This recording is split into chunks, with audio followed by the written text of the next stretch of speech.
Good morning, everyone. Welcome to Chassidus in the morning. Kuntres Hatefila. We're starting. This is already the second week. Good stuff's happening, and Mitzvah Hashem, we're going to finish the next chapter, Perek Yud Aleph. Finishing off today. After the fourth of 5 steps as preparation for davening, we'll finish off the fourth, and we'll do the fifth. Just a quick story, interesting in regards to what we're learning. I'm watching a video last night about Jonathan Sachs. Unfortunately, he passed away, I think on Shabbos.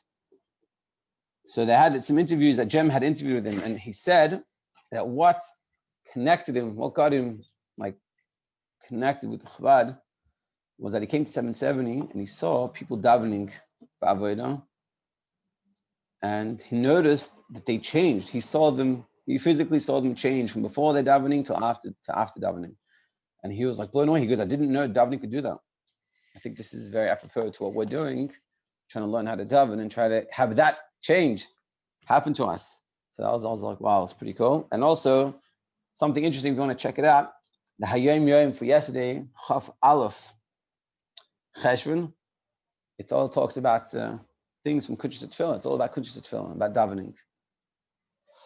Yeah, with that little introduction, let's continue. So we're in the middle of discussing about having mercy for our neshama, because our neshama comes from a very high place.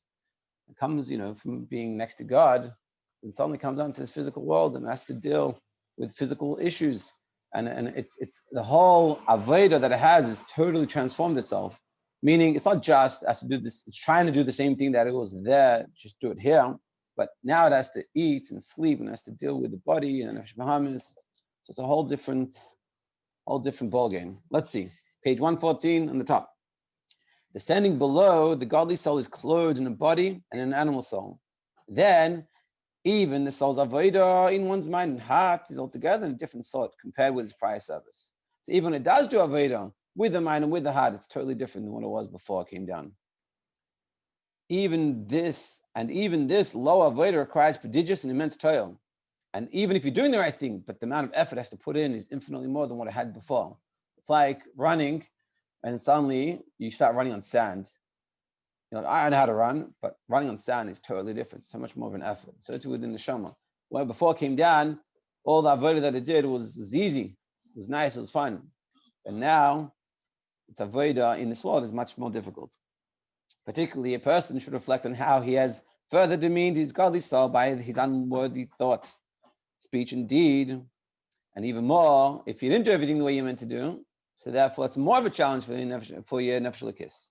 So the godly soul is thus imprisoned and locked in exile within the animal soul, unable to ascend to serve God. So then it can't even do its avodah that it wants to do. So not just that before it did avodah and it was easy, and now it's hard, we also make it even harder for ourselves.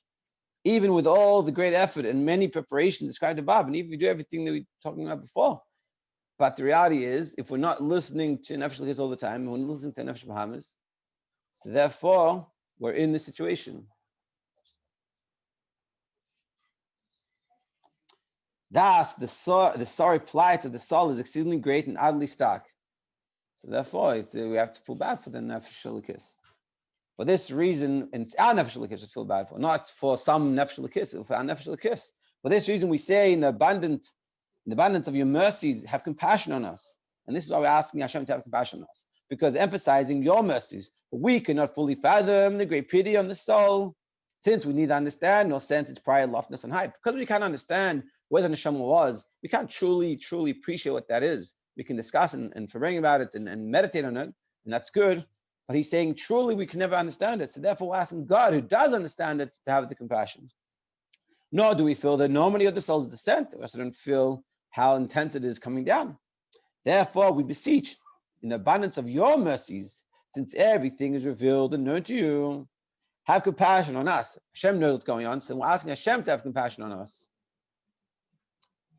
The optimal time to awaken this abundant mercy is during the blessing of Avos Olam. The best time to do this is Avos Olam. A person can then easily evoke Avos Olam, which is just before Shema. A person can then easily evoke abounding compassion for his soul, deeply feeling its pathetic condition. And we can feel this and we can connect with this idea And what will happen? A covenant was made for the attribute of mercy that it will not be returned empty-handed with God. So there's a special rule that if you ask for compassion, you'll get it. To what level? Everyone, I guess, is different, but you'll get the compassion. In his abundant mercy, he will have compassion on the person and will open his mind and heart so that he can truly serve God.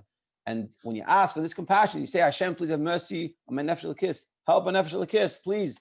Let him have the opportunity to feel the sensitivity of davening and connecting and learning and doing Torah mitzvahs, and it will work, and that will help you daven. And that's the fourth step, having compassion on nefesh elokis, thinking about nefesh elokis, thinking about where it came from and where it's gone, and have we been helping the nefesh elokis? Have we been on his team, or have we been against it? And if unfortunately we have, which I speak for myself, for sure I have plenty of times, and I'd say plenty of times during the day, we're working on it. What will happen is when we have that compassion, we ask God, especially in Avos Olam, we read and we understand what we're reading in that prayer, that will help us be more connected to it, which will open ourselves up more to be able to daven and connect with the davening and transform ourselves. Number 5, standing before the Blessed Ein Sof, the specific preparation for the Amidah prayer. So what's the preparation for Shemona Esrei? Is that a person should reflect on how he stands before the King of Kings, the Holy One, blessed is He. He speaks to him directly.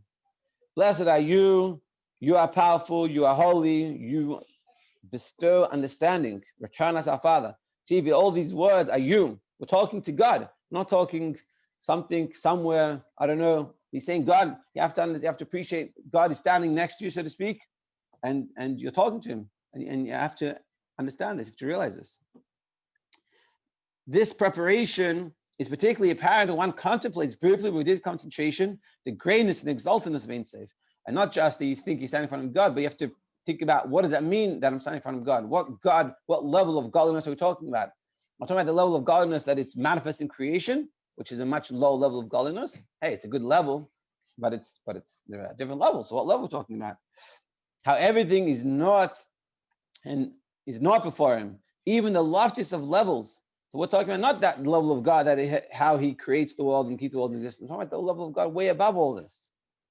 As the saying, the Dor Supernal Keser is a white light, a glistening light. It is black in relation to the cause of all causes. So even Keser, which is the highest levels that we can really appreciate, Keser is that point that goes from infinity to the ability to have a world, something separate, a feeling of separateness to a certain extent. It's even way above Atzilus, which is the highest levels we can even think about. And if we understand, and the more we understand these levels, the more we can think about what that means. And he's saying the level of Keser, which is the highest levels, it's like, whoa, the highest, amazing. It's bright light. For us, it would be like blinding. It would be like looking at the sun spiritually. But in comparison to the cause of all causes, in comparison to the level of godliness, we're davening, we're talking to during davening, during Shemona Esrei specifically, that level is dark. It's like dark comparison. How great the light of that level of godliness we're davening to. We'll skip the brackets. Just talking about where it says that other places in more detail about this. So all illuminations are darkened before him. The level of godliness we're davening to, that we're speaking to when we're davening, everything that is illuminated, brought out, is all dark in comparison to this level. In as much as they are all only a quality of light that is utterly removed from his essence, because they're all removed from his essence. In comparison to his essence of God, it's all darkness. And the essence of the luminary is always manifest, since it is present everywhere. For the state of concealment and revelation are utterly inapplicable to him, because saying concealment and revelation on this level, on God's essence, it's you can't even say that. God forbid, as a clean also, because it's everything. That is it. It is before the blessed and exalted one that man stands and prays. Page 118. And it's before that level that we're davening to. So when we think about that, that's like, whoa. And you spend 1 minute trying to think about this before you do Shemona Esrei. So suddenly when you start to say Shemona Esrei, you'll take it a little slow and you'll think about what you're saying. Like, whoa, I'm just speaking to God. Like, he's there and I'm speaking to him, I'm talking to him. And who am I talking to? God, not just the level of God, like the highest of high levels. Just a quick story, just to break up a little bit. That when my wife was in seminary in Sfas, so she befriended this lady, this girl. I think she had a cousin in the seminary that was Lubavitch. This girl was like one of a different Hasidic group. She's a very sweet, able person. And so one time they were davening, she stayed for Shabbos and they were davening.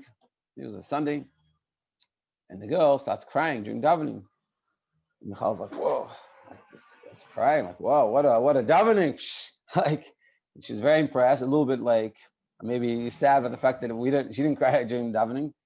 And she, after davening, she asked her, she's like, "I noticed that during davening you're crying. Like, what brought you to such a feeling?"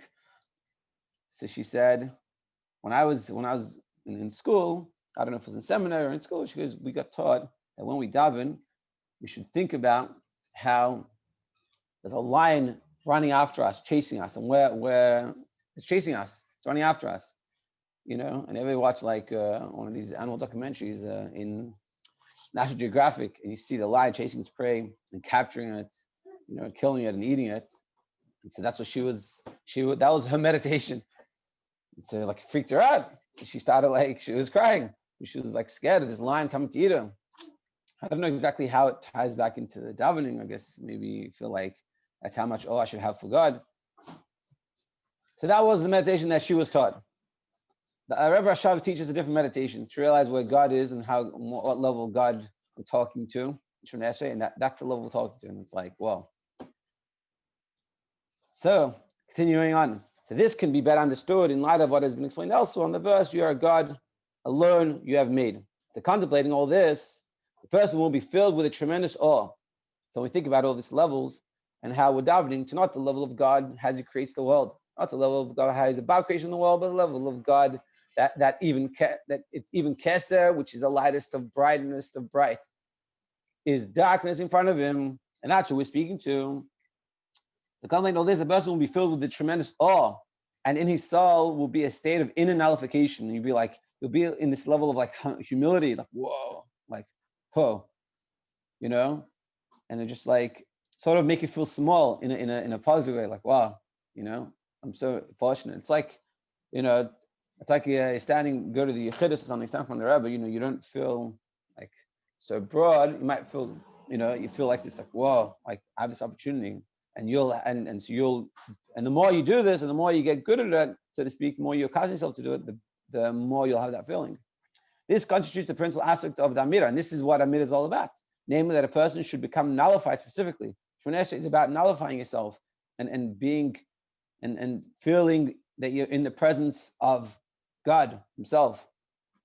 See what is written elsewhere concerning the difference between Avodah of the side of Shema and the prayer of Amida, and see the difference in Shema and Amida. With Shema is not that feeling. And even though, just a quick thing, that even though in Shemoneh Esrei, we daven for a lot of your needs, so you're feeling so small and so like humble and nullified in front of God, so what am I asking for my needs? It's because, the Rebbe explains in the Sikha, because the needs you're asking for is not for your Nefesh B'Ham, it's for your Nefesh L'Kis. So your Nefesh L'Kis can fill its mission. And as we talked about in the fourth preparation, that you have mercy in Nefesh L'Kis. So how I'm helping Nefesh L'Kis that I feel bad for, to try to help him to how to do a better job and have more tools. So my davening for my needs is totally fine, because those needs are to help fulfill the mission while I'm here. And the Kitzur, summary, explains 5 preparations of Avodah prayer. So we explained in chapter 11, Yud Aleph, 5 preparations. This is the second chapter we finished. Filter out thoughts of mundane matters and stand in one spot. The first thing we should do is get ourselves a good place to daven. We should make sure we don't have our phones on or turn on our phone first thing in the morning. Whenever we're davening, give ourselves some time to clear ourselves, putting ourselves in a good frame of mind. Second, meditate on Chassidus while wearing Talis and Tefillin. So then before we start davening, once we clear ourselves, our mind is clear in the right spots, you know, then think about a concept of Chassidus. It doesn't say learn Chassidus, meditate. You can also learn Chassidus, but the job that he's talking about is meditate on a concept, meaning have a concept that you know and think about, what does that mean to me? What does that mean?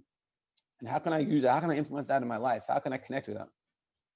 And then the third thing, achieve self-deprecation, bitterness, that once in a while, you should just try to sit down and have an honest conversation with yourself and find out where you're holding and see if there's something you can improve on and try to work on that. Because if you feel you're good, so then why are you davening? Davening is about feeling that that's lacking and I need to add. If you feel you're not lacking, then it's not going to help you davening. The fourth thing, arouse abundant compassion in one's soul. And then also you should recognize that we don't appreciate the state of our Nefesh Elokis and where it came from to where it's coming. So we're asking God to please have mercy on Nefesh Elokis. Let us tap into that Nefesh Elokis. Let him speak. Let him open up. Let him be one making decision in my life. And you should know that it never comes empty-handed. You do that, you ask, you'll get it. And the best time to ask for that is in Avos Olam before Shema. And the last thing is before you daven Shemona Esrei, spend a moment or two thinking about who you're davening in front of. And that will for sure help you have an amazing davening. And continue tomorrow. Have a great, great day. Thanks for joining.